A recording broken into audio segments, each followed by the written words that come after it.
오늘은 계획표의 세부 실천 과정을 정리하는 투두리스트에 대해 말씀드리겠습니다. 투두리스트는 하루를 시작하기 전에 오늘 공부할 과목과 내용을 편성하는 개념으로 복잡한 머리를 정리하고 공부의 효율을 높여줌으로써 심리적 이점을 제공하는 중요한 개념입니다.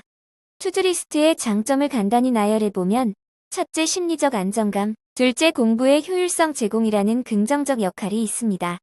다들 아실 거라 생각해서 특별히 설명은 드리지 않겠습니다. 하지만 투두리스트를 작성한다고 해서 모든 게 해결되는 건 아닙니다.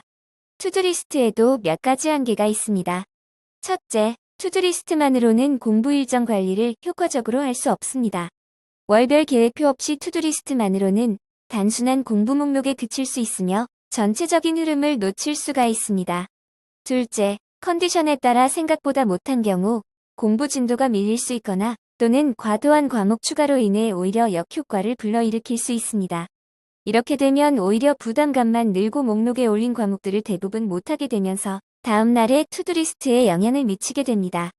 이런 상황이 계속 반복되다 보면 공부의 전반적인 흐름이 끊길 수 있다는 것입니다.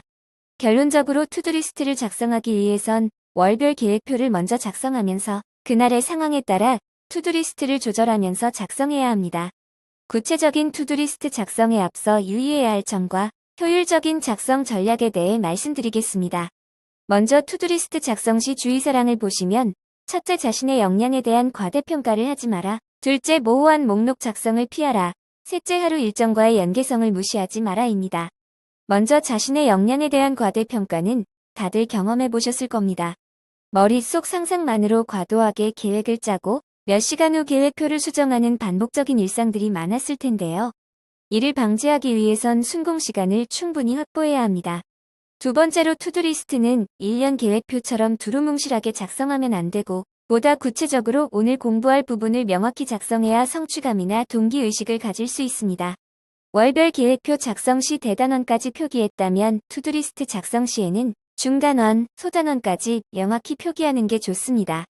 세 번째로 월별 계획표를 한 달 일수로 나누어서 기계적으로 투두리스트를 작성하게 되면 약속이 있는 날 또는 컨디션이 안 좋거나 공부 슬럼프에 빠졌을 때와 같은 상황이 발생하면 진도가 밀리게 돼서 결국 월별 계획표를 다시 작성해야 하는 일이 발생하게 됩니다.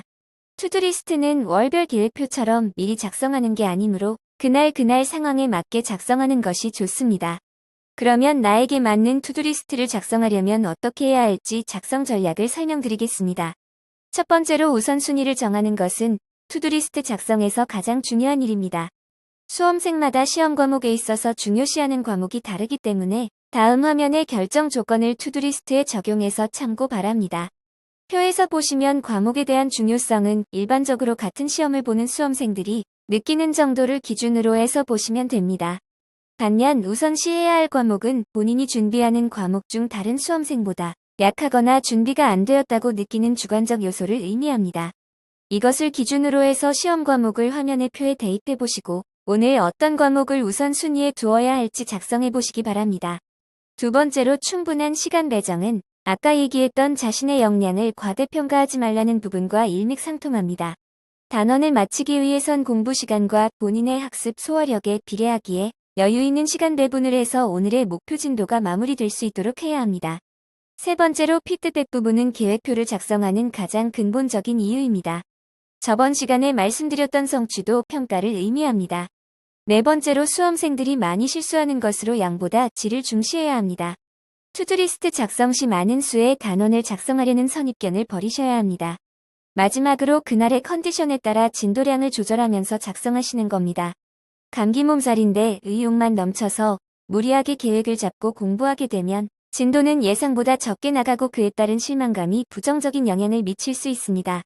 이런 상황이 반복하게 되면 자칫 공부 슬럼프에 빠질 수 있으니 현명하게 대처하셔야 합니다.